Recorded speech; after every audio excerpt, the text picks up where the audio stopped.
ਹਾਂਜੀ ਵੀਰੋ, ਤੇ ਅਰਵਿੰਦ ਕੇਜਰੀਵਾਲ ਬੋਲੇ ਹੈ ਐਗਜ਼ਿਟ ਪੋਲਾਂ ਦੇ ਉੱਤੇ, ਕਿਉਂਕਿ ਐਗਜ਼ਿਟ ਪੋਲ 'ਚ ਬਹੁਤ ਜ਼ਿਆਦਾ ਇਹ ਵਿਖਾਇਆ ਜਾ ਰਿਹਾ ਹੈ ਕਿ ਬੀਜੇਪੀ ਦੀ ਸਰਕਾਰ ਬਣਨ ਜਾ ਰਹੀ ਹੈ, ਤੇ ਉਹ ਇਹ ਕਹਿ ਰਹੇ ਕਿ ਬਈ ਇਹ ਸਭ ਝੂਠਾ ਹੈ।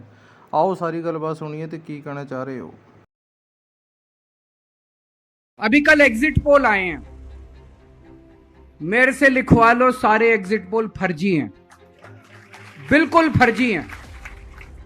एक एग्जिट पोल वाले ने राजस्थान में टोटल 25 सीट है, उसमें 25 में से 33 दे दिए उन्होंने बीजेपी को। ऊपर से आया होगा भाई बीजेपी को ज्यादा देने हैं, तो उसने कहा मोदी जी क्या याद रखोगे आप भी, आपको 25 में से 33 दे दिए। तो पूरा का पूरा फर्जी है, पूरा एग्जिट पोल फर्जी है। लेकिन असली मुद्दा ये है, सब कुछ बनाया हुआ अपने इनको हाथों गिनती से 3 दिन पहले फर्जी एग्जिट पोल कराने की क्या जरूरत थी, ये समझने वाली बात है।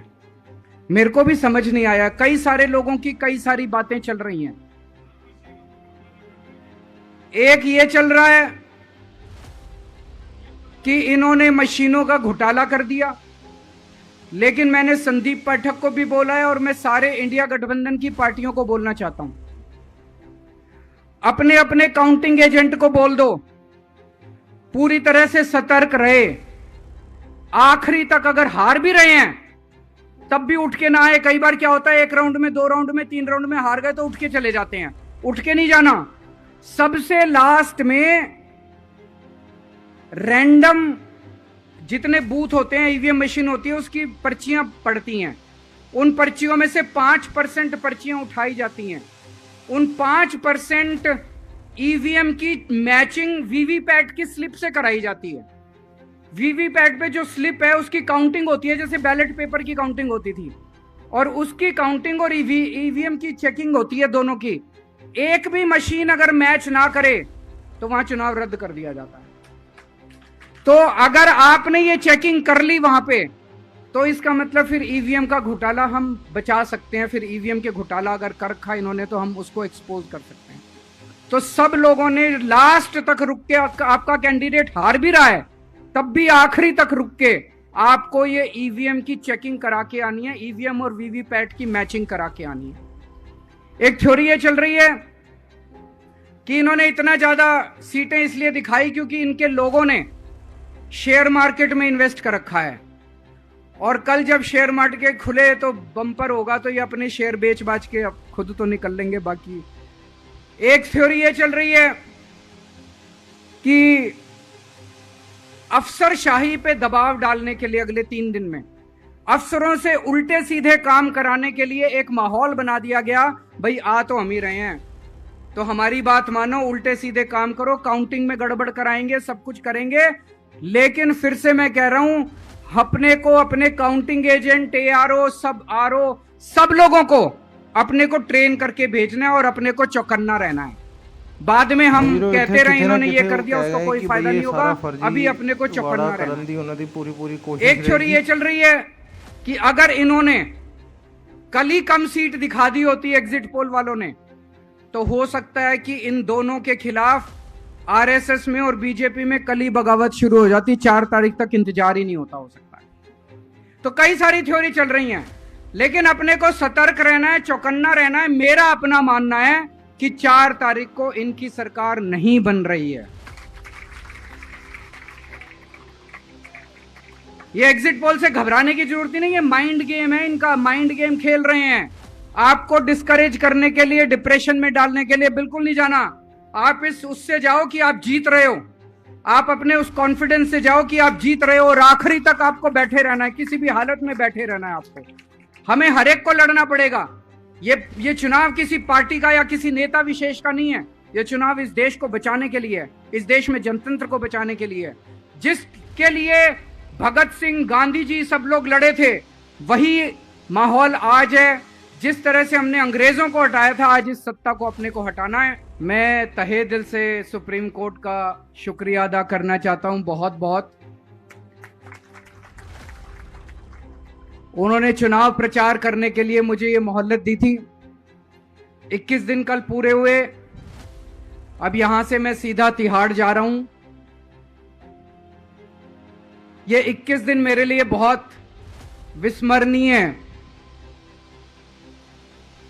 मैंने एक भी मिनट खराब नहीं किया। रात दिन 24 घंटे देश को बचाने के लिए प्रचार किया है।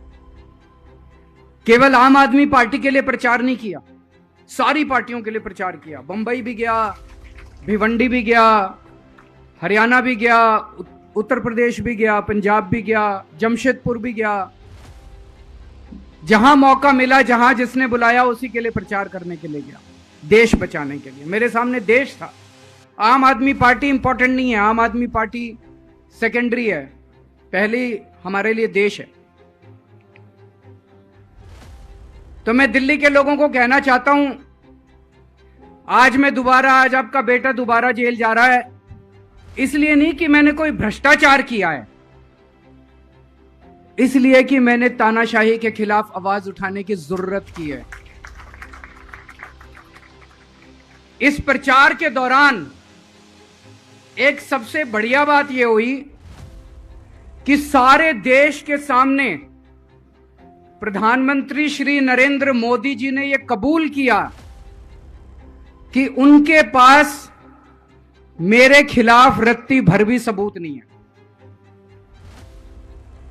हम कहते थे ना, जब भी हमसे पूछा जाता था कि भाई ये कह रहे हैं 100 करोड़ रिश्वत ली, 100 करोड़ रिश्वत ली, वो 100 करोड़ कहां गया? 500 से ज्यादा जगह तुमने रेड मार ली, कहीं चवन्नी मिली हो, अठन्नी मिली हो, 1 रुपया मिला हो, कहीं हमने खर्च किया हो, कहीं कैश पड़ा हो, कहीं लॉकर में मिला हो, कहीं स्विस बैंक में मिला, कहीं चवन्नी नहीं मिली, तो पैसा कहां गया? तो एक टीवी चैनल के इंटरव्यू में उस टीवी वाले ने मोदी जी से पूछा कि प्रधानमंत्री जी, ये केजरीवाल चारों तरफ कहता घूम रहा है कि आपके पास उसके खिलाफ कोई सबूत नहीं है, आपके पास उसके खिलाफ कोई रिकवरी नहीं है, फिर आपने उसको गिरफ्तार कैसे कर रखा है? पता है प्रधानमंत्री जी ने क्या कहा? प्रधानमंत्री जी कहते हैं, मैं मानता हूं कि केजरीवाल के खिलाफ कोई सबूत नहीं है, मैं मानता हूं कि केजरीवाल के खिलाफ कोई रिकवरी नहीं है, क्योंकि केजरीवाल अनुभवी चोर है। चलो मान लिया मैं अनुभवी चोर हूं, तुम्हारे पास सबूत तो नहीं है, तुम्हारे पास रिकवरी तो नहीं है, तो यूं ही डाल दिया मेरे को जेल में, बिना सबूत के डाल दिया मेरे को जेल में, बिना रिकवरी के डाल दिया जेल में। देश के इतिहास में 75 साल में सबसे ज्यादा बहुमत से आई हुई सरकार है। एक बार 70 में से 67 सीट, दूसरी बार 70 में से 62 सीट, 55% से ज्यादा वोट शेयर। इतने भारी बहुमत वाली सरकार के मुख्यमंत्री को आपने बिना सबूत के जेल में डाल दिया। यही तो तानाशाही है कि जिसका मन करेगा मैं उसी को जेल में डाल दूंगा, जिसका मन करेगा उसी को जेल में डाल दूंगा। और पूरे देश को मैसेज दे दिया कि अगर मैंने केजरीवाल को फर्जी केस में जेल में डाल दिया तो तुम्हारी तो औकात ही क्या है, किसी को भी पकड़ के जेल में डाल दूंगा। इसी तानाशाही के खिलाफ लड़ रहा हूं मैं, और इस किस्म की तानाशाही अपने देश को बर्दाश्त नहीं है।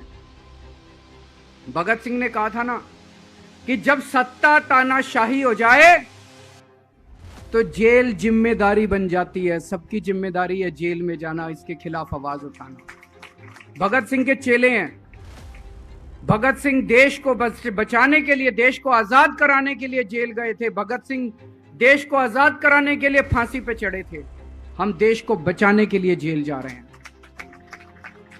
इस बार जब जा रहा हूं, मुझे नहीं पता अब मैं कब वापस आऊंगा, मुझे नहीं पता ये क्या करेंगे मेरे साथ जेल में, लेकिन मुझे कोई परवाह नहीं है, जो मर्जी करें।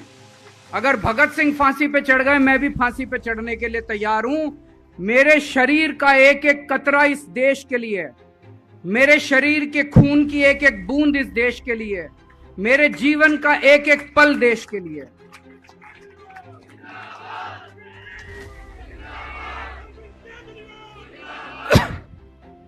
अभी मैं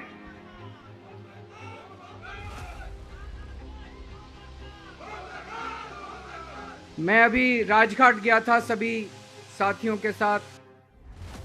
महात्मा गांधी की समाधि पे हम लोगों ने श्रद्धांजलि दी।